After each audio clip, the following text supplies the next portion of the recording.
Welcome to Podtendo, a Nintendo podcast, where they analyze, reminisce, and replay the glory of old Nintendo games.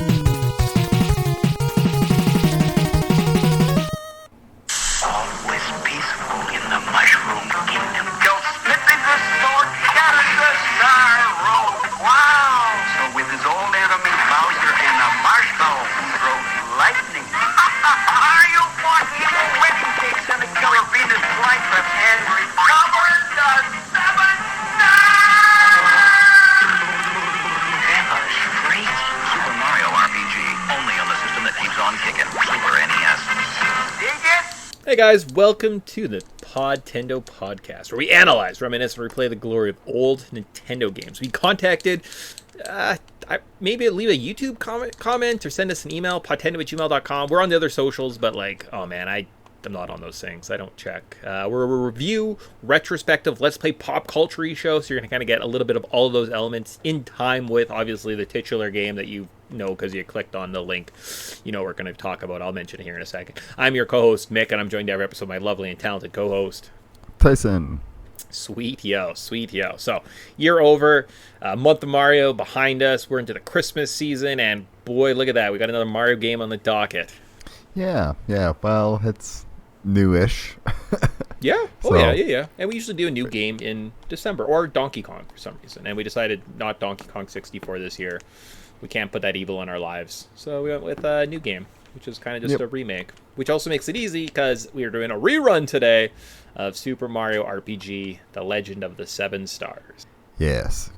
Good game. So, and it just got re-released, for the first time since the Super Nintendo. So why not grab a couple copies and dive into this Square Enix Nintendo crossover event, which was amazing. Couple copies, you say? Yeah. Well, Okay. You bought one, I bought one. A couple. Oh, okay. This isn't like the thing where I bought a copy of Metroid Prime and I never want to open it, so I bought a second copy to play because I need my Switch game to never be opened. Sometimes I do that, but I just buy the digital copy. Yeah. Oh, yeah. I can see that. Sure. Okay. So, yeah. Yeah. You know what, though? In my defense, I have heard that media from, movies and stuff like that, there is a bit of an outcry of buy physical media. So people that really enjoyed, say, like Barbie or like the Teenage Mutant Ninja Turtles movie, people are going out of their way to buy the DVDs and Blu-rays currently because they don't like that streaming services can just indiscriminately just remove things from platforms, right? And you may be without these things that you might love. So apparently physical's making a bit of a comeback. Yeah, I think it's kind of like even with digital music, or when music went completely digital, streaming services and all that crap. And then now here's vinyl coming back. CDs were... That's been more of a collect... when CDs start making a comeback, that's when you're going to be like, oh. Or potentially purchasing things on iTunes, right? Instead of just relying on your Amazon Musics or what. Yeah, and I think having the physical copy is nice because then you actually just have it. Mm-hmm. Sometimes, that does not foolproof. That doesn't mean that they can't just be like, your game no longer even works, even with the disc. But True. It's nice to actually have the physical copy. It's just something that you got to do. I made the switch this year to stop buying a lot of digital stuff. And if I can, just buy the physical one. A lot of times it's more expensive, but it's like, what's the extra? Sometimes like $20, or just to have the digital copy versus this. Just spend the money. Just get yourself a physical copy. You'll thank yourself in 10 years. And I'm a crazy person. I would say never buy digital, but maybe don't be a crazy person like me and find that middle ground of if you love something and it means something to you, buy a physical copy, because then that way you have it, right? Get your favorite movies, have DVDs just in case. A streaming service could just disappear tomorrow, right? You're like, I love Amazon. Oh, it's gone. Amazon Prime doesn't exist anymore. That's weird. Or they've changed it to a point where it's not feasible for you to keep using it. Yeah, they're like, no. Well, this is not a free service anymore. We have to get extra bonus membership to use our streaming. That's just for shipping goods. Oh, okay. Yeah. And then when there is a product that hasn't been available for a very, very, very long time, and you've always wanted to get your hand on one, and when they potentially do a remake, you run out and you buy it. That's you make sure you buy yourself a physical copy, put it on the shelf. or slap it into your console and enjoy it, which we just so happen to have today. So wow, look at Segway Jones over here. You thought we were like, I was trying to steer this train. I was trying to take a left turn. Tyson's like, no, the tracks are laid down. I'll look at this back here. Whoop whoop, I'm the conductor. Good job, Segway Jones. So, like Tyson alluded to, the game we're talking about today, Super Mario RPG: The Legend of the Seven Stars. We look both at the Switch release, so the remaster, and I think we call it a remaster because it's pretty much the same game. They just put a fresh coat of paint on it, and they didn't really alter too much. I think there's one extra added thing, and it's literally like just a screenshot of all the characters at the end of the game. Great, cool, awesome. So with that, the game was developed by Squaresoft, not Square Enix, 'cause that's how old this game is. It sold 2.4 million copies. It was released March 9th, 1996. How Long to Beat has this game? It's 16 and a half hours. What are you doing for that long in this game? It's so short.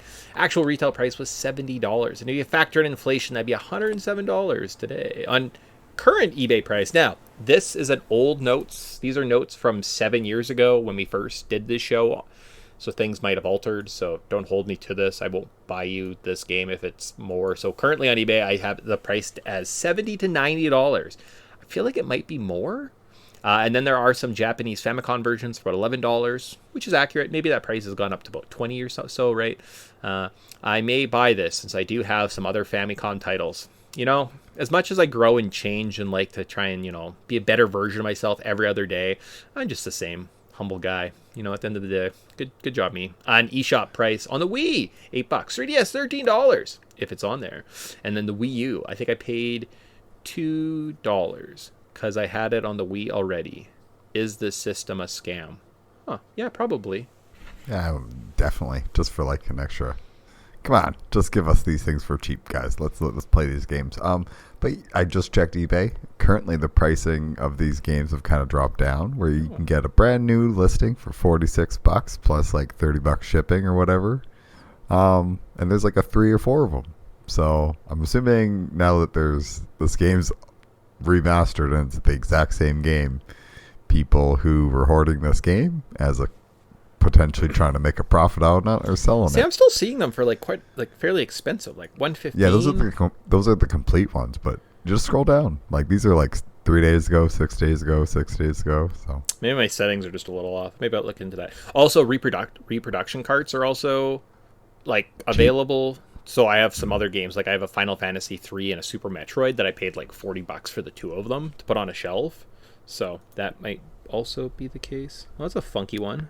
That's definitely a repo cart, and they don't have the same sticker on it. And they still want $100. Okay, I need to go on Tyson's eBay where like he gets good prices as opposed to my eBay where I don't. And it's funny because we're just looking at games, and you had way better prices on like handheld games than I did. So yeah. Huh. That is odd. Okay. You know what else is odd? It's been 10 minutes talking about this game. I mean, this is, I think, our only show in December. So we could take probably as much time as we want on this. Yeah. You know what? We rarely dive into pricing and stuff like that. But you know what? It's fun to dive into that stuff. If you're into it, we recommend checking it out because maybe you can scoop up an older copy for cheap. Yeah. Might be a good time to buy. There you go. If not, don't worry about it. Low market. So where to play an OG carts Switch remake or an emulator like a dirty pirate. Considering we have 7 pages of notes to get through and we're on the first paragraph, let's go. So before we go any further, though, we have to jump into our patented Wayback Machine, travel back to March 9th, 1996. See what is life like back then. So we start looking at our favorite show, which is The Simpsons, and it's season 7, episode 17. Homer, the Smithers. Homer takes care of Mr. Burns. Hilarity ensues. Great episode. Yeah. All of season like 4 through like 8 are just so good, so nice. Other top TV shows you could watch are ER, Seinfeld, Suddenly Susan, Friends, The Naked Truth, and Fired Up. Interesting shows. Okay. All right. How about top cartoons? So the cartoons that started this year, so 1996 specifically, we see Arthur, Blue's Clues, Hey Arnold, Dexter's Lab, Kablam, and Superman, the animated series. Yeah, pretty sweet. Superman animated series, underrated. And gosh darn it, Arthur finally ended a few years ago. So that was a long running ass show. And who doesn't love Dexter's Lab? I think it's omelette du fromage. That's the only thing I learned. Yeah, that's for years. That's a we'll talk about it. My thing we were talking about earlier has all old cartoons, so I've gone back and watched like Pinky and the Brains and stuff, and I watched the G.I. Joe movie. Nice. Yeah, with like good. That's a solid soundtrack. Serpicore or whatever his name is. It's great. Good times. Serpentor. Yeah. All right. So top movies that were released March 9th, 1996. The Birdcage, Fargo, and Homeward Bound 2. Lost in San Francisco. I don't remember Homeward Bound 2. I maybe remember it, but it could be any shows from the 90s at that point. They all blend together. Like, here's dogs, and they sort of talk. Yeah, okay. All right. So still in theaters, could be Up Close and Personal, down Periscope. So if you're wondering what Kelsey Grammer's up to at this point, he's starring in a Navy movie. Rumble in the Bronx, I believe that's with Mr. Jackie Chan. Muppets, Treasure Island, Happy Gilmore, and Black Sheep. Excellent. Yes. Yeah, not too bad movies. Not too bad. I mean, not like amazing, but not bad. The Muppet Treasure Island, for some reason, I know that We've Got Cabin Fever was on a commercial, and I watched a lot of TV, so I sang that song a lot. Don't think I've ever seen the movie. And if you waited a week or two, you could watch Executive Decision, Sergeant Bilko, Primal Fear, and James and the Giant Peach. Oh, that thing gave me nightmares. Yeah, it's kind of scary. Video games released this month. We saw Kirby Superstar, and then and Resident Evil. Okay, all right. And then last month was Pokemon Red and Green and Civilization 2. Jeez, only a few months now, and it's going to come over here and be this smash hit. Yeah, yeah. So we're gonna burn hundreds of hours into those cartridges. Crazy. So like around the same time that we first saw Resident Evil on the PlayStation, we were getting Super Mario RPG and then Pokemon on the Game Boy. Man, that's some big IPs dropping right there. Holy smokes. Yeah, absolutely. It's kind of like, dang, these no wonder we couldn't get all these games. Too many games. Too many good games. Come on, Mom and Dad. Why weren't you millionaire rocket scientists and just bought us all this stuff? Yeah. If only you would have went to millionaire rocket scientist school. That's so sad. Top 3 songs according to the Billboard charts, then we'll decide if we want to live here. It's not horrible. It's not the worst. I feel like maybe if the songs were better.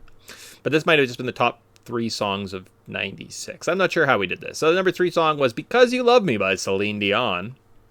No sound clip. All right, we'll just move on. The number 2 song was One Sweet Day by Mariah Carey.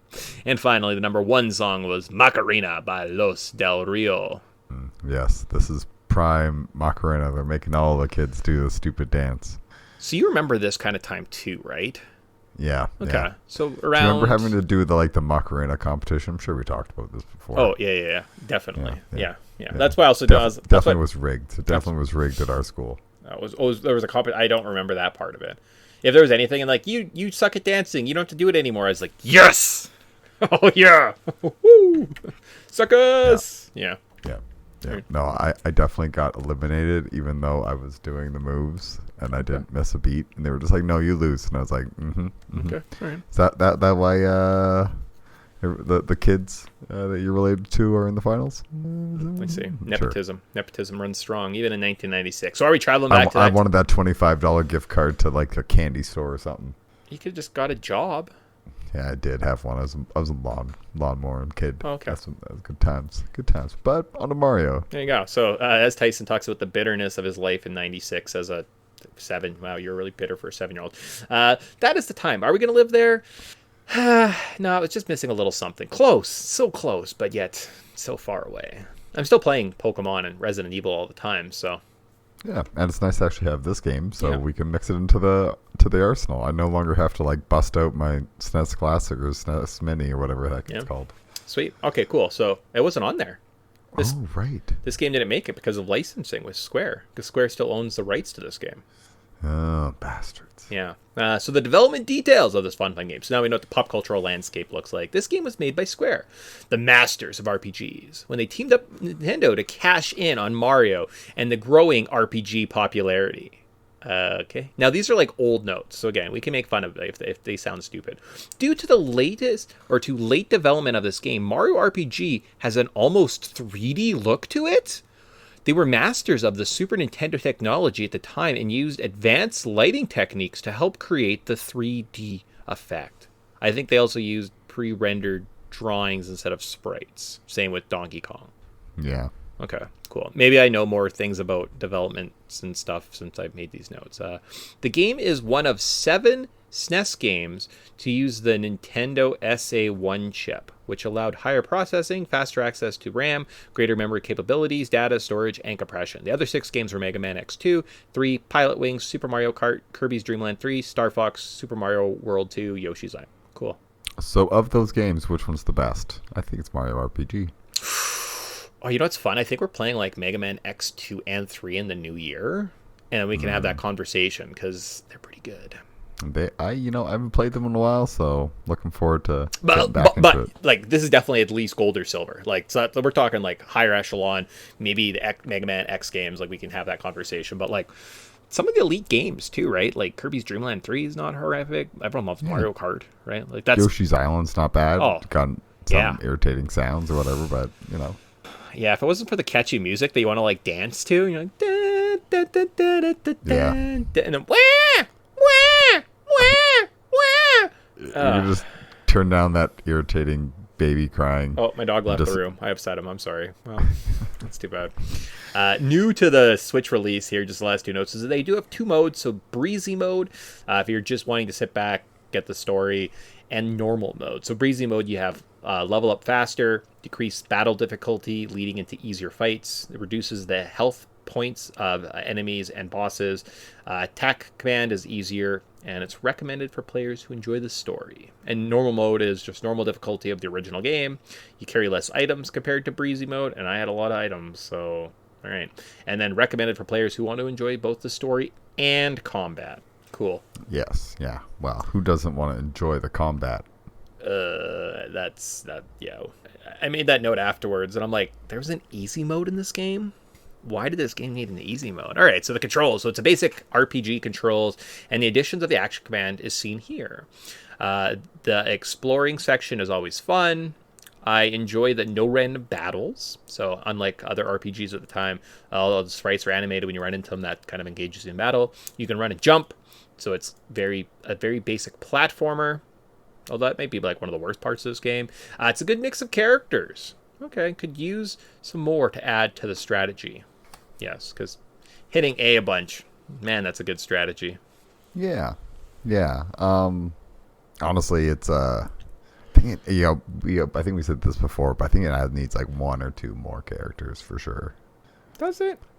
I don't know. Yeah, I think one more. One more? I mean, you can only ever have 3. You need to have Mario, so the 2 new characters of Geno and Mallow, or Peach or Bowser?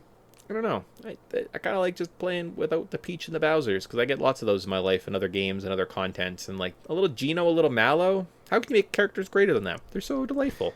But you need Peach. She's like the healing queen, man. Oh, you don't need you don't need to heal in this game. It's so easy that's actually unnecessary. So that's fair. Yeah. I guess. Yeah.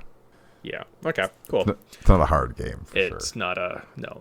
I'll say that right now. Fun game. I liked it, but very first memories. Here we go. So this is maybe a new section. Although I think it was in my old notes. So let's see. What did they say? I saw it during a sleepover and was interested to try it out. Man, I was an exciting little kid. One of my childhood friends had the game, and I played through the first part of the game when I went to his house. He would erase my file after I left. That makes sense. This game, it's so great. I wish I had owned a title. That doesn't make sense. But it came out right after, around the time we got our N64, so that's probably why we skipped this. That's exactly why we skipped this, because you'd go into the Walmarts or Zellers or your Kmarts. There's all these N64 games, and then right beside it a Super Nintendo game. And I'm like, but it's the same price as the new systems. Why would I spend money on the old system? Little did I know. And then I played through it once during college. I played a lot of games in college. Maybe I should have studied more, and I could have become a rocket scientist school man myself. Yeah, made my own Super Mario RPG with blackjack. Damn. First memories for yourself? Yeah, I remember seeing it and maybe playing through a little bit of it, staying over at a friend's house, then not really touching it until we replayed through it, and I think Then I saw it was getting re-released, and I was like, yeah, this might be the time I actually just pre-order this, just in case I can't get my hands on a physical copy. And no, you can easily get your hands on a physical copy. They printed millions of these, Yes. which I'm thankful for. Yeah, did I have? Maybe I went to a store. Maybe that's how I got it. I think I went to a store. That's kind of all the preamble. Now we're into the game proper, and there are walls and walls of notes. We will. No, I did a good job. So if you look at the note page, Tyson, you're panicking because you're like, man, you're going to be reading for like 2 hours. The bolded text at the bottom is kind of my quick summary of what happens. So I'm thinking we do that. We talk about it, maybe provide an analysis, a thought, and then move on rather than me talking about every single point indirectly. So we start with the story, though. So one nice day, Bowser kidnaps Princess Peach. Mario must rescue her. And that's how we start at Bowser's Keep. Yeah. We see Bowser. You did miss one little note. Toad does walk into... No, that's in a different game. For some reason, I was getting this in Super Mario World, where like Toad walks in on him in the bathroom. Oh, Super Mario. Like, you mean Mario and Luigi Superstar Saga for the 3DS, or just Thank DS? You. Yes. Okay. Not Super Mario World, like you said. Yes, exactly. Sorry, my brain's all. Oh, that's fried. Right. He's on antibiotics, so that is fair. You did something in the last show too, where you kept saying stuff. I think it was like the Mario Brothers movie. You say a couple things, you just clearly say the wrong thing, and like we just kind of move on. And I'm like, goddamn ghosts! I just want to yell at you so much. I'm like, no, Toad does not evolve directly into Wrath, you idiot. Whirl. Yeah. Ah! I sometimes get my words all mixed up anyways, so being on antibiotics and being loopy doesn't help. So no, I mean, I can't make my things apologies. better. No, all good. Bowser's Keep is the first area. So we see Bowser capture Peach, which is weird. So when I was looking at this game last night, the beginning, before you ever get to the menu section, right, before you ever get to starting the game, you see this cutscene, and you could skip it. And then starting the game, you have to watch the exact same cut screen, but it's not skippable. Odd. I guess maybe as like maybe a remind. Nah, just I don't know. It seems odd. So you go to you see the you see Bowser capture Peach. You fight him. You see a big sword crash into Bowser's castle, and that's it. Mario goes flying away, and the game starts anew. So basic intro to the mechanics of this game, and we get just a brief view into a greater story. Wow. Yeah. Kind of cool that it, jumps you right into like kind of like the ending of what would be a regular adventure. And then everything gets shifted when a giant sword comes crashing on down. I think you're fighting on a chandelier, so you have to aim at the actual like holster, not just Bowser. There might be. Does it matter? No, I think you do actually have to hit the holster so that chandelier drops. Otherwise, Bowser might have infinite health or something. I don't know. I'm not entirely sure. If you play the tutorial fight wrong, what happens? I've never tried it. I've never been that curious. No, but it is kind of just it's cute. It's quaint. It kind of sets the tone for this game that Mario's house is literally at the foot of Bowser's castle. Yeah. Really puts things in perspective. Yeah, like it's a tongue-in-cheek game. It's going to be cute. It's going to play with some of the tropes of these old games that we're familiar with, that we love. And you see that kind of in just the world design too, right? You're like, wait, Mario lives right there? Of course that's where he lives. Sure, why not? However, though, now we're into the greater story. We head to the Frog Wallet. So we head to the Mushroom Kingdom. We meet a frog who had his coin stolen by a crocodile guy. And then we have to make our way to Mushroom Way to help chase down the thief and battle the crocodile. Yeah, I love this little guy. He's so adorable with his little top hat. Yeah, he's definitely my hero, and I wanted more of him. I wanted him to be a character. Let me add him to my team. I see. That's the guy that you wanted. All right. Did you ever look into plushies of this game? Because I know you said it when we had talked a couple of weeks ago when you were playing this game. You're like, I need like a plushie of Crocodile. I love him. Or Crocodile. Yeah, I was thinking about it. Okay. I did see a couple, but they weren't like really nice quality, and they're obviously just like somebody's attempted things. And I'm like, we'll see. Maybe this game sells well. Fingers crossed. Yeah, you don't need a bunch of toys in this game. What are they going to do? Come to life and help you on an adventure? Poppycock. All right, so now that we've rescued the wallet, we can head back to the Mushroom King. We find it under attack.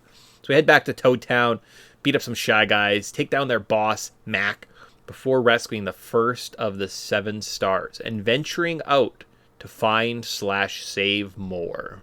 The boss here is Mac. He's a big pogo stick guy. Attack with Thunderbolts to clear out his helpers and use Mario's super jump to clean his clock. Okay, awesome. Yeah, it kind of introduces a little bit of thing. Like with Mallow, he's so nice to have because he does that little, can tell you their weakness and health. Yep. And he's your healer, so they really enable you with like the basics of like a white mage right off the bat, and it's such a nice little mechanic. Like this game is efficient, and it doesn't mess around with like too many game designs or game mechanics. They just kind of give you like they sprinkle it throughout, so by the end of it you have lots of it. But I think they do a good job kind of introducing like, now here's the magic that does damage. Gotcha. And then build on the next mechanic and the next mechanic. So. Yeah, I would say Mallow's more of like a red mage because he does have the healing, but then he also has some of the attacking, and physical attacks aren't his weakness either, right? So he kind of is a little bit well-rounded in that sense, but nice to keep around. And yeah, it's good to have someone that can heal you without items in this game. So yeah, cool. And I think it's nice that he is, like you said, a red mage, so you can kind of. He can introduce. He's a good introduction to a lot of mechanics because you and Mallow for quite a bit before you get your third character. Yeah, and like I think you could almost argue too that the introduction of Mallow, his continuation, his use in the greater story, the greater narrative that this game is trying to produce, like he's kind of it's tough. Like, is he the secondary character in this game? Maybe. I think so. Like it's kind of like Gino's and Mallow's story. But then like Bowser's like involved of, like Mario. Yeah, it's interesting. And, like, yeah, it's more complicated than black and white. But yeah, glad that we have him. Glad we rescued our first star. Glad that we jumped on little Toad guy and we found the secret frog coin. Because oh boy, you better get those. Not forget to end the game and be like, oh, I haven't spent a single frog coin. Oops. All right, so we get to take the tadpole home because that's what the little cloud guy is. He's a tadpole. Let's see. So we venture through a sewer. We fight a boss, Bloom, before being flushed out into a river. Okay. All right. I really summarized this game quite well. Good old. Yep. Anything going on with the sewers? There is a bit of a maze if you don't know which route to take. It can be kind of confusing, but essentially I think you take a pipe, jump over a ledge, lower the water, and then kind of move your way through, right? So it's not overly superly complicated. The bosses aren't too tough, and Bloom I think is fairly manageable. No, and each of these levels are super short. Like you maybe have 5 to 7 different areas that you kind of go through. So honestly, if you just kind of guess right, then you're kind of at the end of the level, and you're like, well, I'm not going back. Yeah. So. Let's see, and then I almost had another point. Bosses, levels, platforming, adventure. No, gone. Layout. The combat in this game is actually a little bit reduced, especially in the remake, because there's AoE attacks. So if Mario has a hammer, or when you get the hammer, I think maybe before you fight the crocodile or after you fight the crocodile, you get the hammer, you can do area of effect damage. So if you hit one guy and you hit their action command just perfect, there'll be ripple effects. And you can get stronger, and as you level up and grow and become harder hitters, you start wiping out like 5 Goombas at once with one Mario attack. So kind of breaks the game a little bit. It speeds it up for sure. But early on, I was already noticing, I was like, oh, the combat in this game is way easier. Like, I don't know what happened, but like they've added these things. Not only that, but there's also a star meter. So as you kind of do combos and you do enough action commands correctly, they start stacking. So you get attack bonuses and evasion bonuses, and it all kind of kept track neatly on the side of the screen. But it really dumps down the combat of this game. Yeah, it's surprisingly simple. Where sometimes the best strategy comes down to like whacking at whoever the main boss is or whoever the main threat is. So if it's not the boss, or it's like the secondary boss or whatever, secondary like thing that just does a lot of damage or has a lot of crazy attacks, you're like, just focus that down and you win. Well, not only that, but like the star gauge, once it's filled up, you have a star attack, and that can deal like 400 to 500 damage to the bosses. So like Bloom was so simple for me because I had my meter filled up, Mario attacked for a bunch. Mallow, who wasn't as hard hitting, crushes a couple hundred damage. Then Mario attacks again, and he's under like 100 health, and it's been 2 attacks. So it's a bit of a game breaker, right? It's some nice creature comforts, but super crazy. On to getting wet, though. So now we're flushed out of the sewers. We play a waterfall minigame. But I feel like there's lots of other notes I have here. We go to Tadpole Pond. We meet Frog Fuchsius, which was like this frog sage that took Mallow in. Apparently Mallow is actually a cloud, not a tadpole. I didn't know. We hit to Rose Town, and there we find that there's arrows raining down from the sky, freezing people. I think we go talk to a little kid at the inn. He plays Mario, knocks us out. We see his doll come to life, and then we're off to the next area, the forest. So what about that one? Anything in that part of the game tickle your fancy? No, it's kind of a little bit more basic. The next part coming up, kind of where there was a little bit of a difficulty ramp. I don't know if I was just like, because I'm not grinding or I'm not killing everything I see. Oh, yeah. I'm a little under leveled at this point, but it's not too bad. Completely manageable. Okay. Kind of expands the world. It's weird that they're like, hey, there's this doll named Gino. Bet you he's not going to come up later, and then comes alive and walks out of the scene, and you're like, huh, well, that was weird. On to the next thing. Oh yeah, the introductions of this, like, it's very debonair, and they're just like, nah, you know what? This little cloud guy, this doll that comes to life, we're just gonna hopefully kids understand what's going on. We're not gonna inundate them with much more than that. I did always, as a kid, I think I had a friend that used to joke that Mallow was a tadpole, and I just took him at face value. I was like, oh, that's what tadpoles look like, I guess. Well, after you play this game for half an hour, you realize he's clearly a cloud sage person. You're like, yeah. Oh, yeah, makes sense. Okay, cool. I understand that joke that was told to me almost 30 years ago. That kid was hilarious. Clever boy. So on to the forest maze. Oh, never mind. This is where I got everything. He joins us on a quest. Go to Rose Town. People attack ventures into the forest. So we venture into the forest after the alive doll. We team up with this doll named Gino, and we take down a boss, Boyer, and rescue the second star. Boyer's special ability is there's an X, Y, and an A laid out on the ground, so to match your controllers, which indicates special attacks, items, and attacks. And occasionally he'll just stop you from using one of them. So at some point you might lose your ability to use your special abilities or your items or your attacks. It will vary. Yeah, it's kind of fun. Adds a little something extra, right? It's fun when the bosses play with like gameplay mechanics and make you rethink strategies. Yeah, forces you to use some other things, especially when he knocks out your main attack and you can't just mindlessly mash the A button. But it's neat. I like this like little level. Like I said, it kind of gets a little more difficult. Every so often you'll come across like a special enemy, so it has more health or whatever. So I can't, like the little bloopers. What the heck are the little caterpillar guys? Wigglers. Bloopers clearly an fish. octopus. Yeah, okay. Anyway, no, sorry. that's a cheap. My apologies.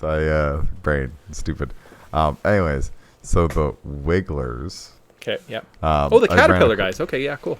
Yeah, okay. Yeah, so I came across a difficult one, and it was just wrecking my day, so I had to grind out here a little bit. Oh. That's my only note on my end. Okay, so there are actually special enemies in this game, so occasionally you might hit a random battle, and you'll have like a special enemy. And that just means that character has more health, more attack, more defense, and it's going to be more of a challenge, right? So that's probably that's potentially what you ran into as a special Wiggler, and yeah. Every enemy is too easy, and then the special enemies are too tough. So way too tough. Yeah, I was getting wrecked because the guy that comes out of that first entrance, there's like a little hole, and he comes out and you can jump on him and give you a coin. But every so often he is a special enemy, and was kind of wrecking me for a little bit, so I had to grind and not play stupid. Because you're kind of fragile with just you and Mallow right now. Yeah. Your team, and Gino's just a glass cannon. Gino's a glass, so like all it's doing is just deferring some of the attacks, right? So yeah, early on in the game, I guess it could be kind of difficult. I got stuck somewhere, and I definitely over-leveled and didn't have much trouble after that. Was I stuck here? I don't think so. But we beat Boyer. That means we're on to the moles. So from Rose Town, we head to a mole mining town. We find out the children are trapped in the mine. Explore, fight Croco again, get a bomb, and then we have to fight Punchinello. He throws bombs. I don't know if I have much to say on this guy. You get another star here and go on a fun minecart ride. Cool. Yep. The mole kind of village is fun. Got to go save the kids after a cave-in. Yeah. And you chase Croco around with all the couple. Was it Shy Guys? No, they're like thieves. I don't know. They're little guys with like bags. I don't know. Oh yeah. So you chase them around, and that's fun. It's like you kind of have to play like a hide and go seek and kind of jump out and grab them. Mm-hmm. It's kind of fun. Yeah, it's kind of neat. It's different. Breaks it up a little bit. There are, I think at this point, there are also as well overworld stars. So as you're kind of in the map running around, occasionally hit a box and you'll get a star. And you can kind of run through hordes of enemies. If you do it correctly, there is a way to cheese it. I didn't look into it because I didn't need the help. But there's a way of somehow leveling up, dying, and then you just go back to this last save point and you can kind of continue. So if you wanted to cheat the system, you could just hit a star, kill a bunch of enemies, die.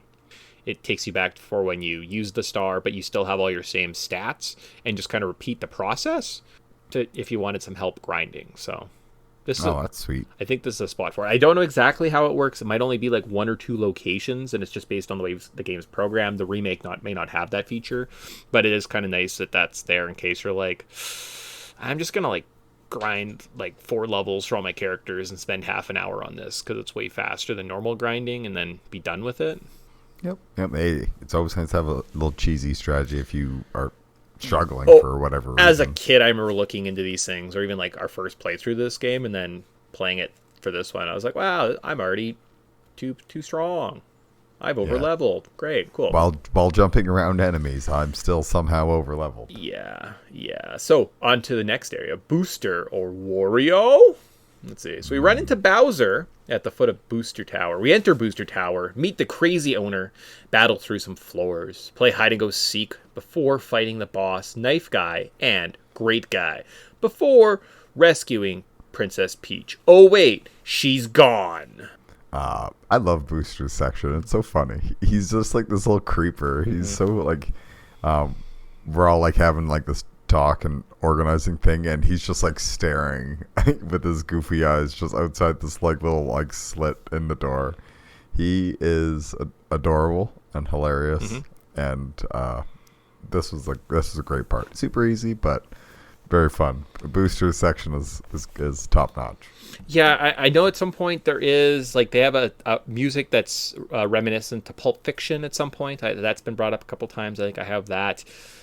There's also some puzzles with a thwomp and a bomb, and they're up on a platform on, like, a teeter-totter, and if you jump from a higher floor, they'll jump up and they'll get you an item. And I did that, and I got a masher for Mario, and it, like, tripled his attack, and I was killing most things with like one hit the rest of the game. And Bowser also got like a super overpowered level, but I never used Bowser. So, but the Mario masher, like, I don't know how you get that, or whatever weapon you get from Mario here is like super overpowered. Sweet. Yeah.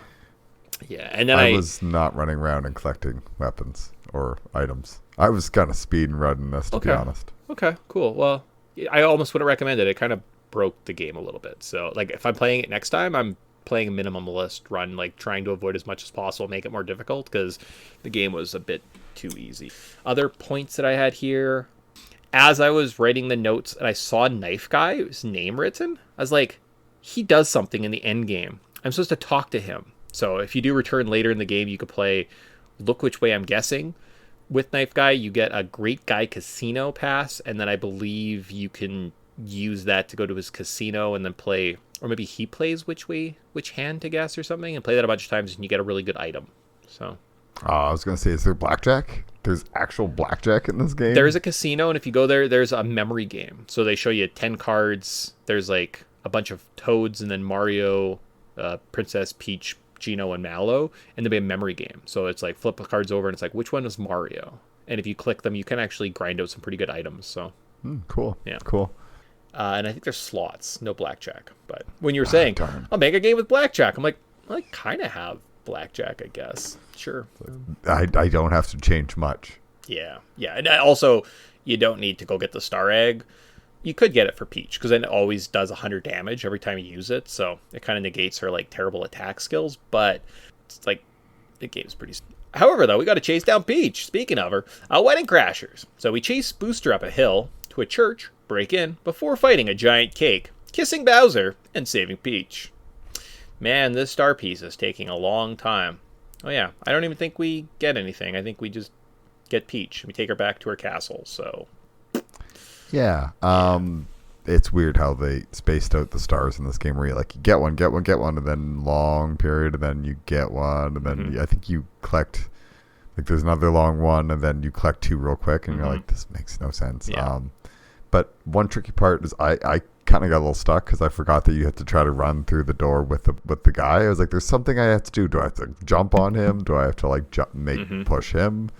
Like jump on him, jump under him. Like I was trying to do everything, and it's like, oh, I just run at the door at the same time.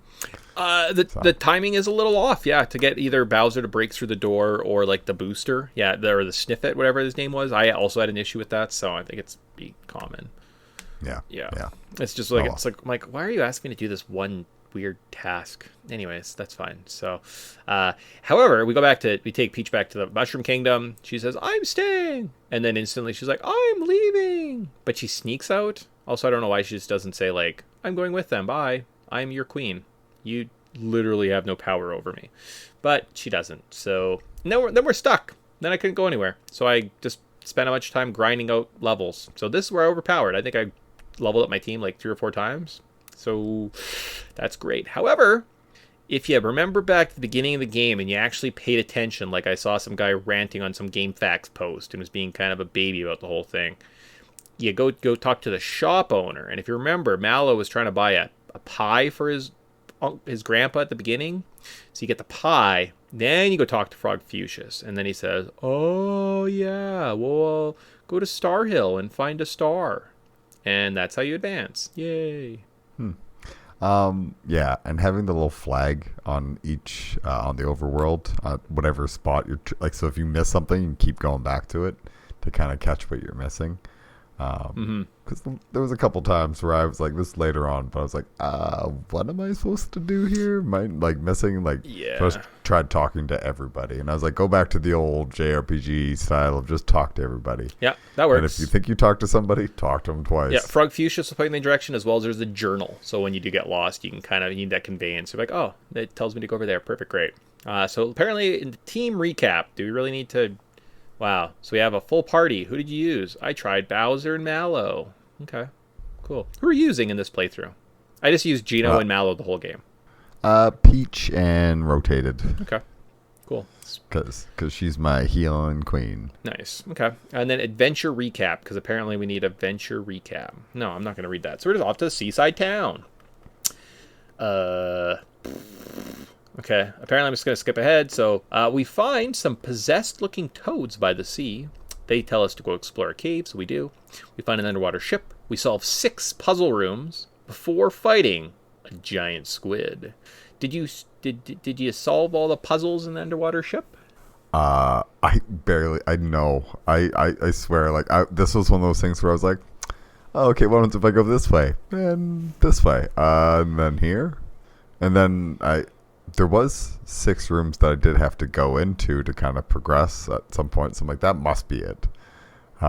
But I didn't really notice that there were 6 puzzle rooms. I just thought there was an awkward 6-room section that I'd go and clear out. So each room that you solve, whatever, like one of them is like you chase a coin around a room. I'm not sure the mechanics on that one, but when you're done, you're like, oh, here's a flower tab, as well as a hint to what the final like password would be, right? I've never been able to complete them in the original, so I think the graphics hold up in the old game. The new remaster is so clean and squeaky and beautiful. I almost want to say definitively it's the better looking game, and it definitely helps this area. So lots of the confusion of the old kind of pre-rendered 3D environments that they were trying to go for that isometric view, much easier to navigate on the Switch version. So I think I was able to, for the first time ever, complete all the puzzles, because there are a couple ones. There's like a 3D box maze that it's never made sense before. There's a couple timed puzzles you have to do, like there's one where you have to kind of knock a cannonball across a room, and it's way harder to figure out.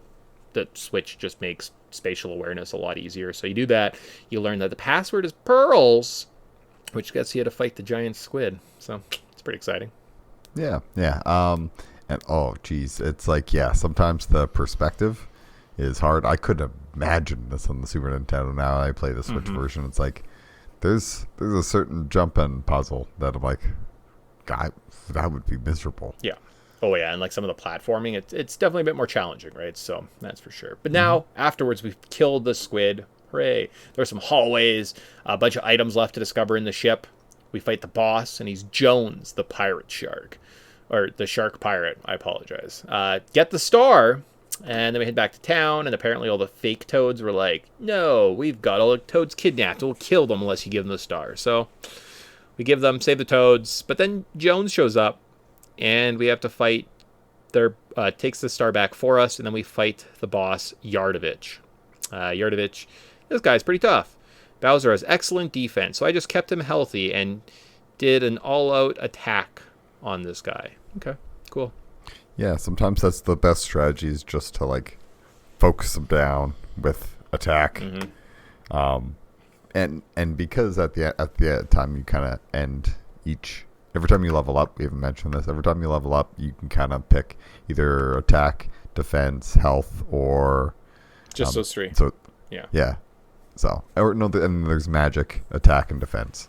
So Yeah, you can do like physical attack and defense, health, or the magic. Oh, I see. And yes. it's like, it's kind of nice that you can kind of just customize your characters. So I also kind of just pumped up like people's health and physical attack, and just left the magic users like the Peach and Mallow to be like, I'll pump this up until the end of the game, where I just like, you can just overpower certain parts. So this game is really nice when it comes to customizing things. I didn't have much. Like, I think Mario always got attack, Bowser always got attack, Peach got magic, Gino got magic, and then like Mallow, 50-50. I would take the higher boost, right? So if his attack would go up higher, I'd take that one, right? Versus the magic. I played around a little bit with that, and that's probably the better strategy.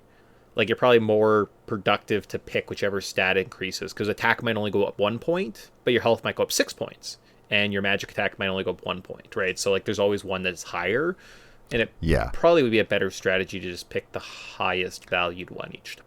Yeah. But you don't really want to waste it on just like 1 and 1 for an increase. But I did anyways. So whatever. From there, though, where do we go? So we are told that there's a mouse visitor from Land's End. We travel through some quicksand, end up in Ballone's temple, solve a puzzle, fight Balone, before gaining access to Monstro Town. Ooh, okay. Yeah, kind of weird. Like, I got to the end of this, and then he didn't want to see me because it was nighttime or whatever, and I didn't realize that like I'm supposed to just keep going in and out. I thought that there was something I was missing. Like, am I missing a key? So I ran around. I was like, no, I just gotta keep kind of going back in until he says he's hungry. And I'm like, well, I'm an idiot. Pretty much. Monster Town, there's not much going on. There's a couple doors. There's one room that has a star in it, and you go talk, and he's like a little star enemy, and that kind of queues up an area with some Koopa Troopas that will help carry on to the further the game, so you have to do that. As well, there's a dojo where you can fight like a master and his sensei to collect some pretty tough. I think you get like the defense scarf and you get something scarf or something's power. Anyways, they're like overpowered moves. The hidden boss of this game, I forgot his name. I didn't write it down, and it was like just in my head. Not Bahamut, is it? No, he's just like a random enemy. It'll come back to me. Anyways, the hidden boss of this game is here, as well as you can play a hide-and-go-seek game with some ghosts in this area. Is that what I wrote down? So we get a key to get some treasure from the temple. So you can also find a key, go back to the temple, find a treasure room, play hide-and-go-seek with some ghosts, and get some pericarries to help you in the cliffs and lands. And cool. All right. Q-Lex. That's his name. Q-Lex. Oh, right. Yeah. Sweet. I didn't fight him. No, I was going to, but then the door was locked, and I'm like, I don't care how to open this, so just move on with my life. Yeah, that sounds like an after the credits kind of thing. Yeah, I was after the credits, and I was like riding the bike, and I had 20 minutes to go, and I was like, I could try that guy. Yeah, I just didn't care that much. I just played Dr. Mario. So from there, though, we head to Bean Valley. So we'll just skip through my little notes. So we fight through some pipes, explore 6 pipes that are being watered, fight the boss, Similax, before getting the seed and heading up to the clouds. Yep. It's been a long time since we got a star, hasn't it been? I mean, we just got one after we fought Yardovich. Oh, right. Sorry. I don't know. It still feels like a long time. Oh, since we've been talking to those pirates and sharks, but that's just me. It's gonna be longer. So, however, I'm seeing in my notes here, Bean Valley. So apparently, you can go to Great Guys Casino and get the star egg at this point. So if you're playing through and you're like, oh man, when can I get that star egg? It sounds sweet. 100 damage every single time with one attack. All I have to do is watch a 20-second animation. That doesn't sound that great though. Like it's like Peach was doing that more than in my game. Oh really? Okay. It does it. It does it to all enemies as well. So. Oh, okay. I could see that. Or if it bypasses where some people were, let's say, taking 1 damage at some point. It will always. Even though I'm level 23. It always does 100. So. Yeah, I could see that. Yeah, but again, I don't know if you need to cheap this game, but it's there. However, though, we head up, like I said, into the clouds. We're off to Nimbus Land. Cool. So we do some platforming. There's one jump that you can't do unless you hit the find a hidden block. So don't spend 10 minutes of your life trying to make an impossible jump and then being frustrated that you keep falling down. That's great. We find out that Mallow is actually Prince of the Cloud People, not a tadpole after all. So, cool. We turn in some statues, sneak inside the castle, clear out some enemies. We fight a boss, which is Birdo. And then we chase Valentino outside before fighting her and her bird, Dodo. Okay. Yeah. I like the Birdo challenge where you're a statue.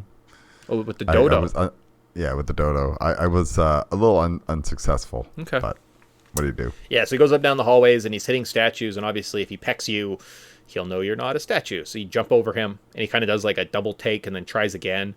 There's a little bit of timing involved, and if you get caught, all you have to do is just continue it.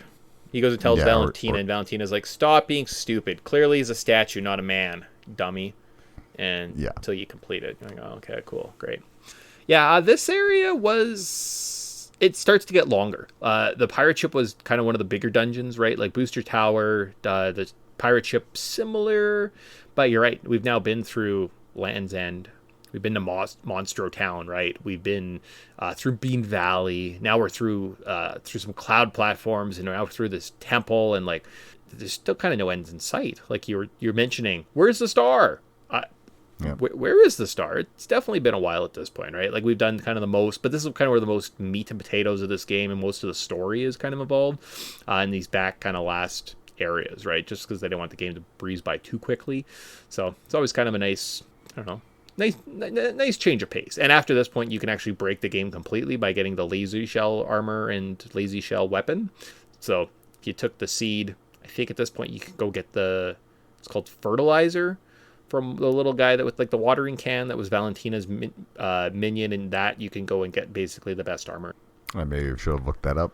Oh, okay, cool. Yeah, so you do that, and then you could put it on like lazy shell. It lowers someone's speed to almost nothing, but they take 1 damage on like every attack the rest of the game. So put it on Peach, and you win because she'll never die. She's invincible.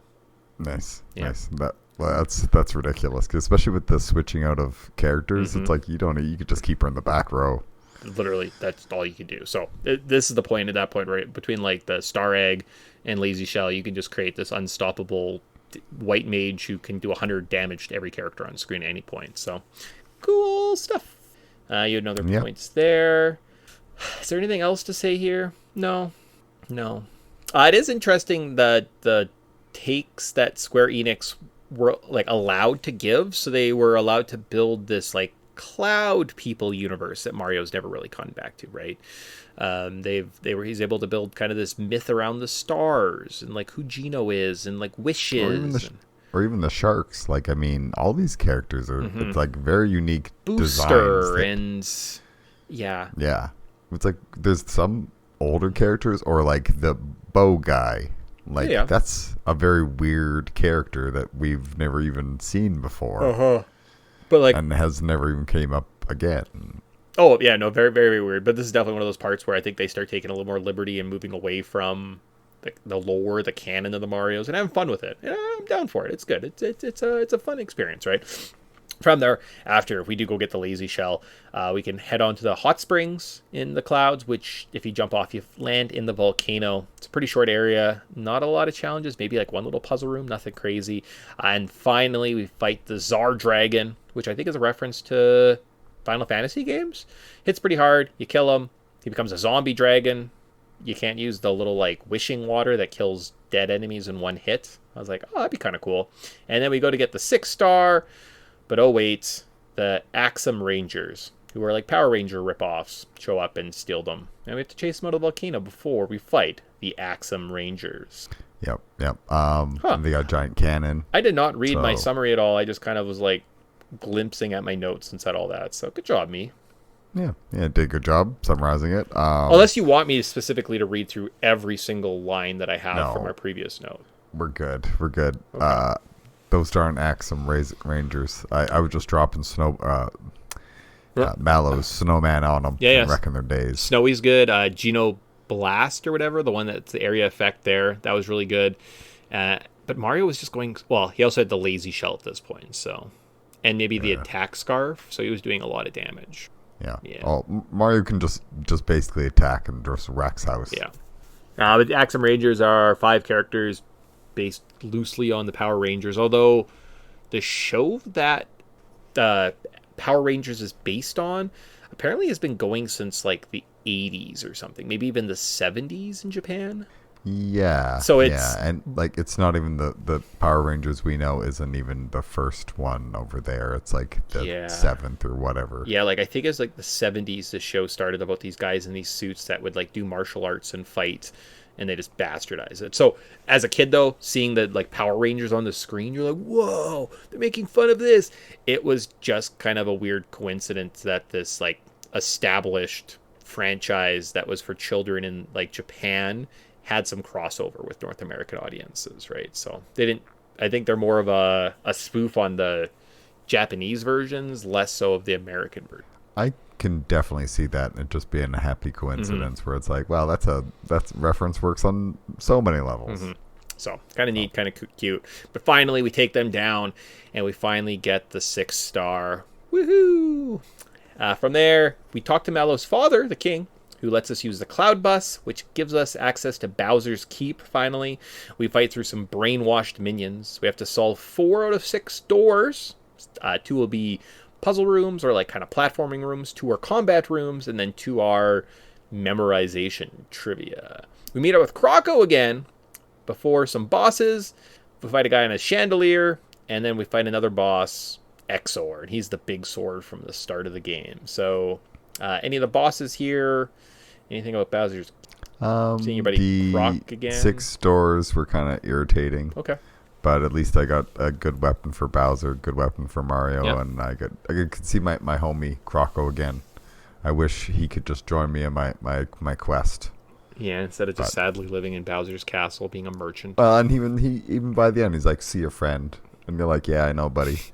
We should have had more adventures together." I'm glad that you found this like kinship in this character in this game. It's cute. He's amazing. You see his little shoes and his little top hat. Like, give me more of this stuff. Where's the justice for Croco? There is no justice for Croco. Yeah, this is again feels like kind of a bigger area of the game, right? Kind of it's a nice big glass dungeon area, as it were, right? Kind of leading into the final boss. It's kind of cool. The doors are sort of annoying. If you find a quiz door, you're like, ugh, this sucks. And the platforming, at least in the remake, it's manageable. You know where you're going. You have a bit more sense of, but like you get 10 attempts or something, and I almost used all 9 of them jumping into the lava in the first room. I was like, this is gonna take forever. But luckily, just like you can give up and try a different door. Yeah, pretty much. Which is nice. I was like, quiz door. I give up. Move somewhere else. And I think if you don't get a best weapon here, I think they do become available in like the final area of the game. Because I think I have most of the best equipment on all my characters, and I, again, only did 4 of the doors. So or maybe you just get them regardless. I don't know. I'm not entirely sure how that mechanic works.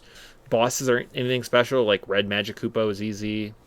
The guy on the chandelier was also very simple, and I was doing so much damage. Exor, who has like 2 eyes you should knock out and a mouth, and then like his hilt, I was just doing so much damage to everything that he died like really quickly. That's not bad. I think the only part that I had a kind of a tricky time was like Cloaker and Dagger, okay, Dagger, yeah. But but that's for some reason. Then I fought them again after I leveled up a time or two because I was like level 21. Okay. At the beginning, like when I was doing all this stuff. So when I came up with Cloaker and Dagger, I got like wrecked. Oh, so I was really? like, nah, okay. Okay. Grind to 23, like 2 levels. Yep. That's all I did. Then I just like rolled them. Okay. And I was like, wow, that's so weird. It's like, why did I have such a hard time before? But like, it was almost as I was at lower level, they were dropping way more magic. And it would just like people were put asleep and muted and just couldn't do anything. So I just like had to like, yeah. But I was also kind of dumb and I didn't just swap out characters. I was kind of like, oh, someone should heal eventually. No, they didn't. I just ruined my time. It sucks. Yeah. Cloaker, and I think that's the next area. But anyways, we beat Exor. He kind of opens up a dimensional portal so we can go to the weapon world or whatever it's called. And this is kind of the final area of the game. The graphics. I don't want to be this guy, but like, man, the remake looks good. You know, I went back and looked at doing some research for this podcast. I saw some like footage of like the original NES, and it's just very boring. The background, especially like the Toad Town at the beginning of the game, was super jarring because it's just black. It's a blue screen, and then they kind of have the level on top of it, and it just seems kind of very disjointed. And you get that a lot here, where you get like your platforms you're on, and then everything else there's no background. It's just like one static color. Whereas this, they build it out more. You know, they give you more depth. It makes you feel like you're in some type of weird abyss. It really helps. I don't know. Just the whole atmosphere of the game is really improved in the remake, and really appreciated it. I thought it looked absolutely beautiful. But we're on to the bridge between worlds. After defeating the sword, we are transporting to Weapon World. We fight through some tougher enemies. There's some platforming challenges before we have to fight a boss. A clock named Dingaling. I just kind of hit him. Yes, the clock. I just hit him a bunch. I don't think he was very tough. I don't know. No, the one bell heals, the one bell does the actual spells, and the other one just switches what time it is. So if you just literally focus the one bell, it's like, well, this thing is useless. I feel like I gave Gino something that like cut his spells in half. So I could do like Gino Blast, and it was like 6 fire or flower points, and I had like 80 flower points. So. Oh, but when you're using Gino at this end of the game, he just kind of feels like you're using a Super Saiyan with all his different like Kamehamehas. It feels like. I wonder what's the toughest party? I mean, I guess not getting the lazy shell is a big one, right? Like, don't get that. Yeah. Maybe use Bowser and like Mallow or something. I don't know. I'd have to look that up. Maybe I'll look it up and do like a challenge run for myself, but maybe not right away because it's not that exciting. I would say Peach because she, besides Psychic Blast, where she doesn't have any offensive healing, but then you have healing and you just don't lose. So it's like, you almost can't use healing. Maybe it's Geno Bowser because there's no healing in the party, and I don't know. So I don't know. But there's also tons of items in this game, like way too many items. Yeah, good times. So second boss here is Cloaker and Domino. I took out Domino first since he was the mage. Then Cloaker runs off, jumps on a giant snake. Fight both of them. Hooray. There's a couple other little hard platforms. Then we finally get to the weapons factory at the end section. And it's just kind of like a boss rush. You fight a clerk, he's easy. You fight the manager, he's like maybe a little bit harder. You fight the director, he's not that bad. And then finally we have to fight the factory director and the gun yoke. And then that's it. Toad shows up. You can buy a bunch of healing items. You can like grind out some levels if that's what you want. You can realize that like you forgot a bunch of stuff in the overworld and you don't have special badges and you didn't use any of your frog coins. You have to go back to the seaside town and talk to this little frog guy to buy some items and get your star eggs and do all the extra good stuff because after that little weapons factory, it's kind of end time. So I have any issues? As soon as you jump on that green square or that green switch, it's end boss time. I kind of once I kind of like you just commit to like running down somebody or the most biggest threat in any boss in this game, and you're or any battle in this game, and you're fine. It's not too bad. I think this is a good time, just like you said, just kind of go wrap up any side questing that you want to do. I have a save that this is my save. Okay. And I just like, and then I got my like wrapped up and game plus because I'm like, there's a lot of shit that I just haven't done. I would like to probably actually do some of these things just in case I couldn't have done them in the end game. Okay. So it's Nice. make a little backup save right now. Smart. Yeah, I think actually I literally left the world when it did all my running around, came back. I think I might have maxed out my team too. Like I think I was like level 30 for Mario, Mallow, and Gino. So I was like, this will be no problem. So I've done all my grinding. I got all my best equipment. I'm ready. I hit that green button. I get picked up and dropped into this pipe and meet the main man, the big boss himself, Smithy. Let's see. So, man, this guy is hard. His first phase, he will spawn new enemies that are hard to take out. He goes down and takes you to hell. Then he shows off his true form. So his first part of the apparently brings out little enemies. I think I killed him in like maybe 2 attacks. I don't even know if Mallow went more than twice. Like I think Gino, Mario, Mallow, he attacked. Gino, Mario, and he was done. So. Oh yeah. Like he's if you're pretty well leveled up, you can drop like 500 damage with just Mario, and you're like this. You just like focus on the spout or whatever it is. Yeah. It's like so easy. Yeah. So then again, I'm hitting a bunch of area of attack damage. I'm like super overpowered. Second battle, he has kind of a normal head, which is kind of like this big round, goofy looking thing, plus his body. If you take out his body, it just stops attacking. And then all his heads have something like 8,000 health power, I think. Or at least in the original they do. I think you have to take out all 4 heads or something. Or maybe just his default head. In this battle, I only saw his default head, his tank head, and then his ghost head. And I had obviously done enough damage that he was dead. So he like turned into a tank. I think he had 1 attack, and then he was like, I'm dying! So, super overpowered. Yeah, and if you're hitting his body, he like doesn't change form. So you can just like almost hard lock him in that simple ass like tank head form and just wreck his day. So... Sure, cool. That's good times. Other ones, Ghost, so magic. Do not use magic against him. Tank head, he does physical attacks. Box head, something with items, not really sure. And then Iron Maiden head apparently has defense. And I said, be smart here. Okay, cool, awesome. But I think he counterattacks. So you okay. just have to use defense the whole time. Okay, cool. Oh, I see, defense. Okay, so that's it. We end the game. It's over. Hooray! We get to see a cute little end scene. So in the end, you see Mallow. He's returned, and he's now the Prince of the Cloud People. Bowser and his troops fix his castle. The Shark Pirate looks over the ocean. Croco hangs out with Yoshis and feeds them. That's pretty fun. So there you go. Croco hangs out with Yoshis. Great. Some Toads practice singing. Booster and Valentina get married and marry more, because I really needed closure to that story. And Mario and Peach, thank you. Then we have a parade. But it's done in classic 16-bit art style for the first half before giving us that kind of nice 3D rendered clean HD version for the second half. Really nice, great touch. Love that at the end. And I was like, oh, they know where they came from. They're doing a good job. I imagine most of the Square Enix pixel remasters that they've done recently, I think they've been kind of beloved by fans because they know that these games are really important to fans and they're true versions. So they're just putting a fresh coat of paint just to make it a little more aesthetically pleasing, right?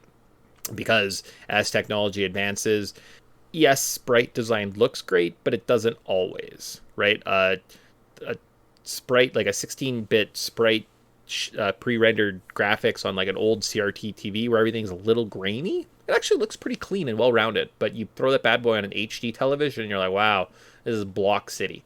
So they've done a really nice job of kind of adapting that and then also being true to their original art form. Yeah, and I think they did a really great job kind of keeping it a true representation of their older style of just doing like just polishing it up, everything that we ask for sometimes when we just want like, can we just polish it up? It's like this is what they did, and they having the better graphics just makes the platforming easy. There's not a lot of platforming, but it just they've done a great job. I thought like I really enjoyed my time. Really brings this game into the modern age since it's just been this kind of forgotten relic that's just been. It's hard to get a hold of too. Yeah, it's the thing. Like it's not being shared. We can't share it with people now. It's much more accessible to say take to someone's like a friend's child or your own child or maybe family members or something that you want to share retro video games. This is a much more easier way for people to digest this classic title. Yeah, and those people who just like didn't grow up with the first one or didn't have access to it and maybe only played like Paper Mario as like a Mario RPG. It's kind of like this is where that franchise started. Enjoy. So I think we did this show in 2 parts at some point. Maybe that's why there was a recap, and I must have combined the notes into 2. I don't know what was going on. But we have this fun section. So again, old notes, pull them up. I never know I don't listen to old shows, so I'm like, wow, cool. So apparently I ask, what's our least favorite enemy? Sure, okay. I said dry bones, ghosts, and the ghost house combos. Okay. I don't know if they were hard this time. Bees, and apparently the one-hit kill ghosts. I think that there's like a skeleton, kind of like a dry bones guy, but it's not a dry bones. They have infinite health. Yeah. So there's a spot. I think it's in the there's like in the beginning of the game. There's like that sewer section. Yeah. I skipped over him, and I just wanted to jump on that box and get a coin.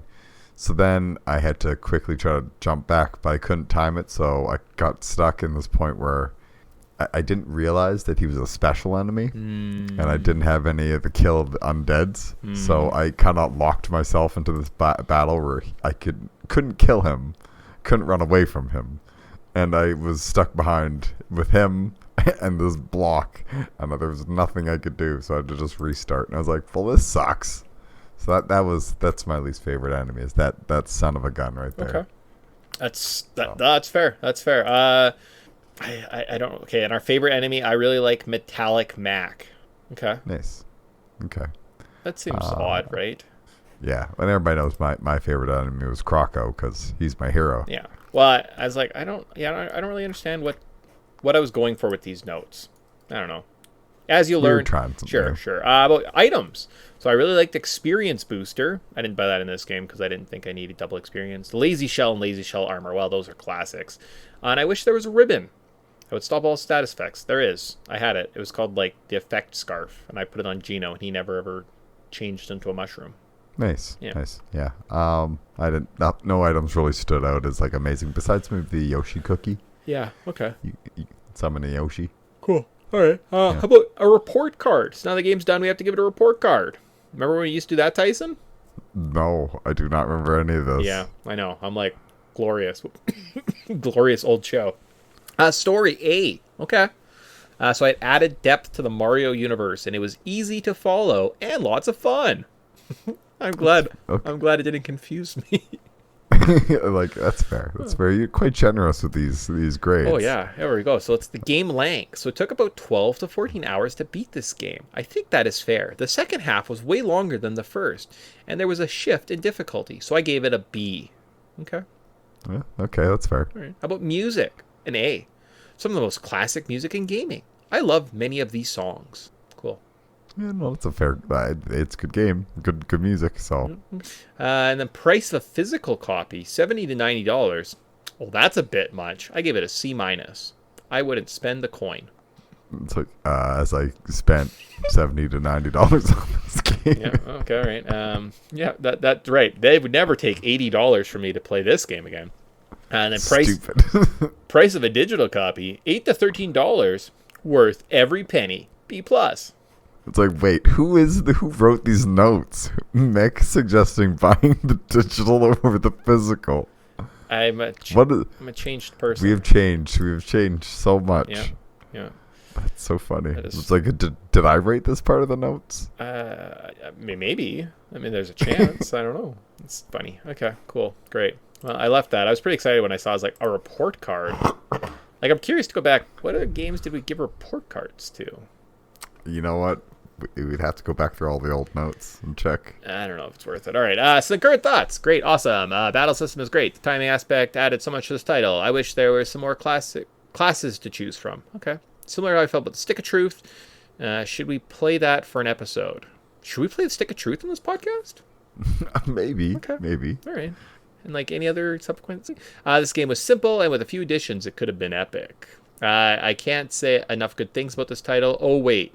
We are still playing it, so I shouldn't spoil it too much. That was part 1. So then part 2, I can't gush about this game. Please, everyone, do yourself a favor and play this game. It was so much fun.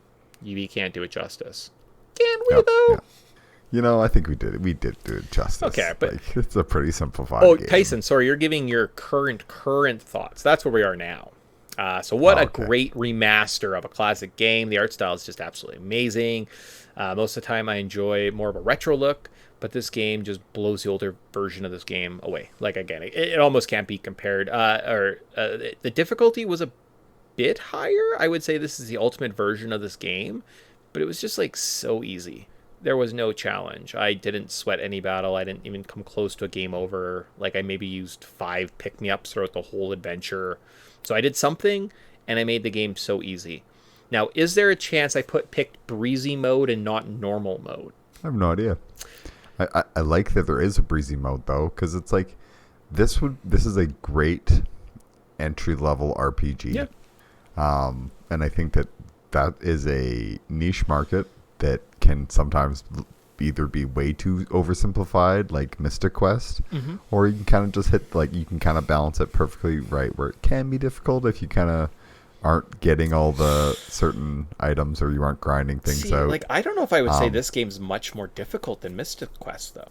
No, but I'm saying, like, that's the same kind of idea of, like, a simplified RPG. Like, who would, if you're gonna got a kid or something, or someone like a partner who's never played an RPG, give this to them, and I bet you that they would probably beat the whole thing. And because it's so short and it's so streamlined, it's an efficient run. Like, you're not wasting 40 hours on the RPG. This is an RPG that's clean, and you're in and out in less than 13 hours. True. Yeah. 14 hours, yeah, maybe. You're right. Even as a child or significant other could come to you and been like, I'm stuck. Can you help this? And you're like, oh, yeah, hold on. I'll just get like 3 items here and then like this lazy shell. And there, you're invincible. Have fun. Yeah. Yeah. Okay. Basically. Cool. All right. Super. So then what would I change? There was already a breezy mode. I don't know how this game could get much easier. Maybe a hard mode or something, right? Because it was kind of simple. I don't know. I just found the difficulty to be a little too chill, you know? That's fair. Yeah. That's fair. I would Now, change I also got one stuck thing. for an hour and like just grinded, which was probably unnecessary to grind like 4 levels for all your characters. Maybe it's my fault. Yeah. Well, you know what? I think it's one of those things where it's like, it's your experience. I think this is not a hard game. Yeah. This is not a game that you're like, if I've tried this dungeon 25 times, or I've tried this X amount of times. It's like, I maybe saw the game over screen once when I got rolled by Cloak and Dagger when I was super under leveled. Yeah, yeah. Okay. Then 10, 20 minutes later, I rolled them. Like, I think I was watching like the same episode of South Park. Okay. That's fair. Not that hard. Yeah, yeah. Even grinding in this game is super easy. So, what would I change? Give me Croco, and let me add him to my team. Cool. I want a thief on my team. There's already a class for you. Perfect. Great. Awesome. And then, are you buying it? Let's see what I have. So, the Smithy Gang is an interdimensional group of invaders. That is why some of their minions resembles characters from other series, such as Zelda and the Power Rangers. Does it count? Okay. Maybe? I don't know. Maybe. Okay. Maybe. The Smithy... Need more of their lore. The Smithy Gang invading stopped the play that was being rehearsed. So it was going to be a normal Mario game until they showed up. And then Geno is Twink. At the end of the game, the star comes out of Geno, and it's just a little guy. And since we never hear or see of this character again, nor do we hear or see from Geno, can we assume that the little hero from Paper Mario is one and the same? No. Yeah, No. I don't think Geno comes back. Mario doesn't like Geno.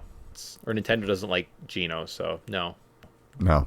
That character's owned by another company? No. Even though Cloud, that's owned by Square Enix, made it into Smash Brothers, Geno will never make it. And if he does, well, Smash Ultimate's probably on the way out anyway. So it's probably a fitting time to put him in right at the end of the console. So there you go. Perfect. Yeah, that makes sense. And like, it's not like Sora will ever make it to Smash Brothers. So Geno definitely won't. Oh, Sora's in it? Oh, okay, never mind. It's like, Well, at least Solid Snake will never be in this game. Because, you know, it's not like he's even really been involved with any Nintendo product, so... Yes. Right? Yes. Okay. Great. Cool. That's it. Did you... Anything that we haven't said that you want to say that you haven't got off your... I think I kind of hit all my points. Like, it's pretty good. Me too. Pretty good. Pretty I fun. think I gotta say James Bond just to tick a box somewhere. Cool. Sweet. So that all leaves us the cultural significance. We'll do that, and then we'll get out of here. So in this section, we look at game design, the lore, inspirations, turning points, interesting stories, talk about how this game relates, give other examples. We tie it all back together in the end. We have looked at a few remasters already this year in Link's Awakening HD and Pokemon Brilliant Diamond / Shining Pearl. We've looked at several Mario games, and when I say several, I mean Mario and Luigi Superstar Saga. So one other game, okay. Tony Hawk Pro Skater 1 and 2 were also remasters, and I'm pretty sure Turok has a remastered version out there as well. So what makes Mario RPG different? What about this game can we talk about? Okay, it's been 7 years since we first looked at this game.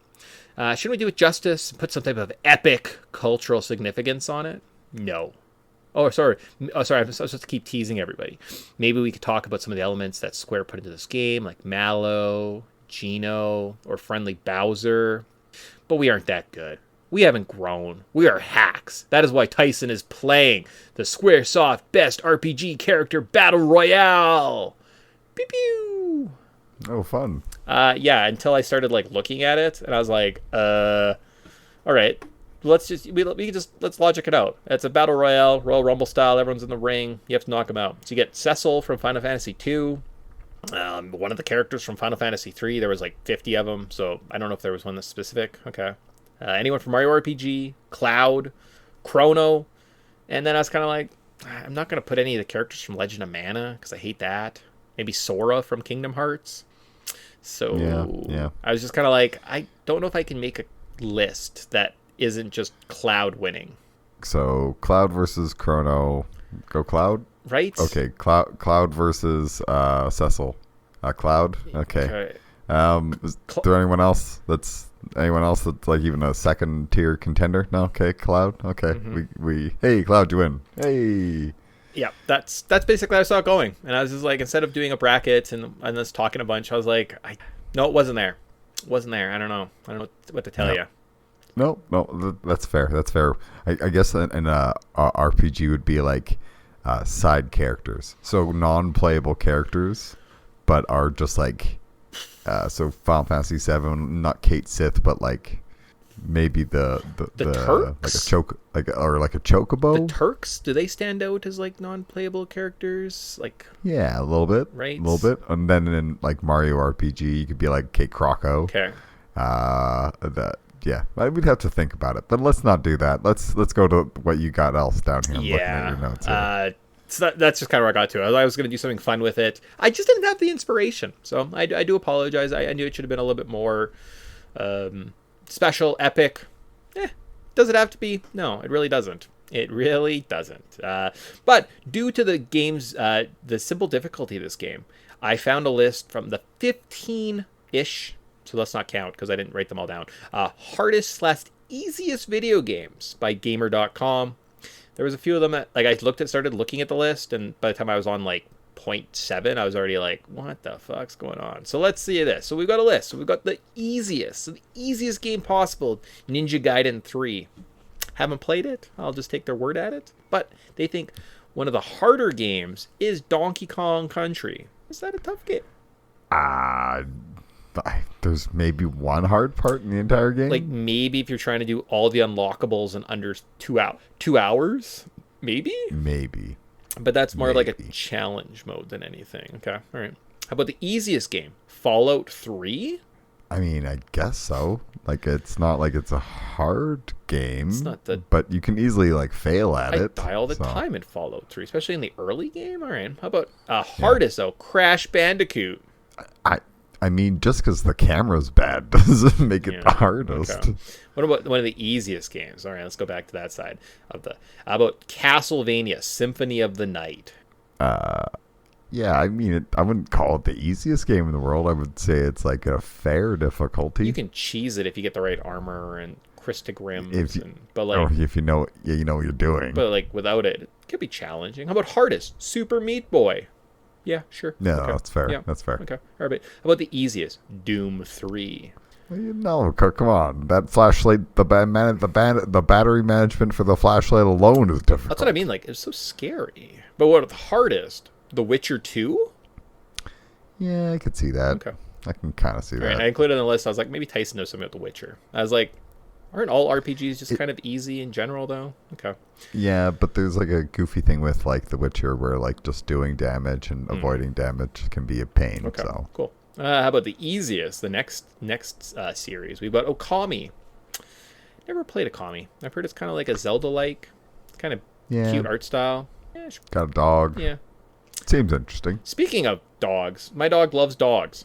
It's weird. Like, we see other dogs down the road, and he gets excited and he prances, and he's cute and adorable. Last night I was playing Castlevania Symphony of the Night, and I switched to dog mode, and he's like, his head perked up as soon as he saw it, and I made his like attack, and he was like, ruff, ruff, in this like terrible like 32-bit style, and he was like really into it and really enthralled. And as soon as I changed to something else, his like head would go down, and he wouldn't pay attention. And I was like, how is it that you know that like that thing on the screen's supposed to be a dog? So good job, Symphony of the Night. You make dogs real. What was I going to say? Okami. Oh, hardest is Ninja Gaiden 2004.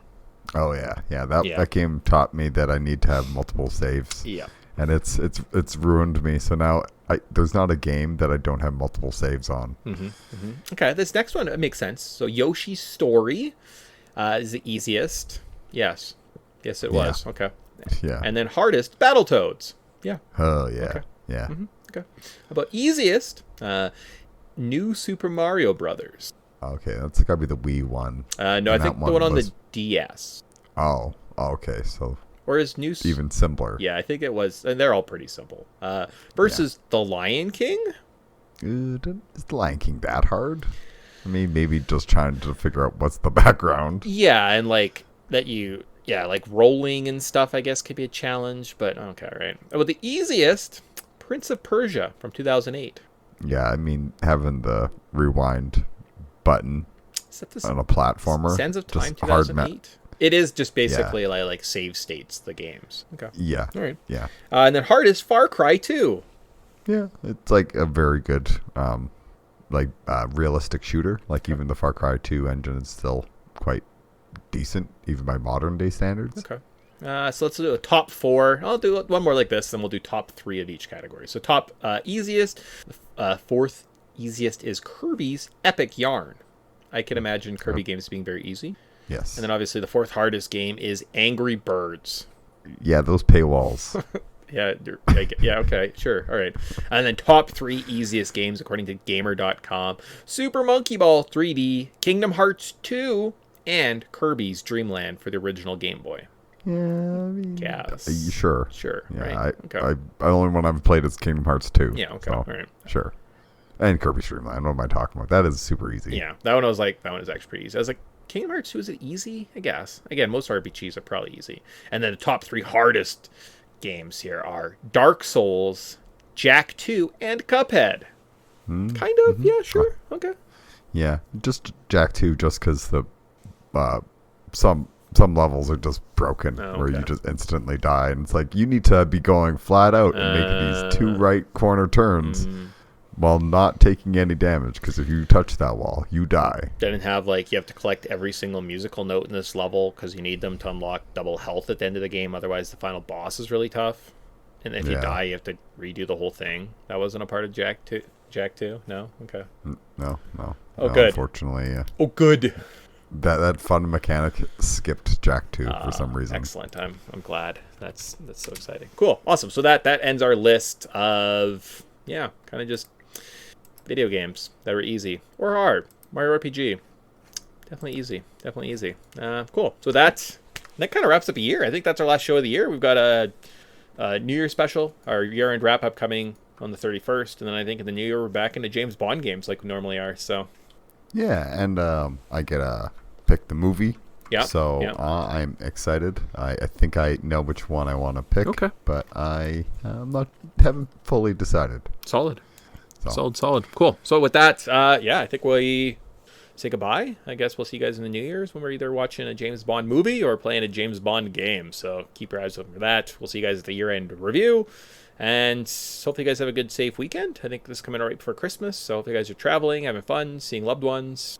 And if you're not, you get to save gas money. So that's exciting. And Depression is pretty cheap to have, really. Like if you get a one gift for Christmas, Depression is the most affordable gift to get. Yeah, and I mean, you get depression, you get some Little Caesars, you just crawl under a blanket, and you just call that a Christmas. You know what? There's been worse Christmases. See, you've been depressed before. All right, so with that, guys, we say goodbye for the year, and there you go. Absolutely. Talk to you guys next year. Bye.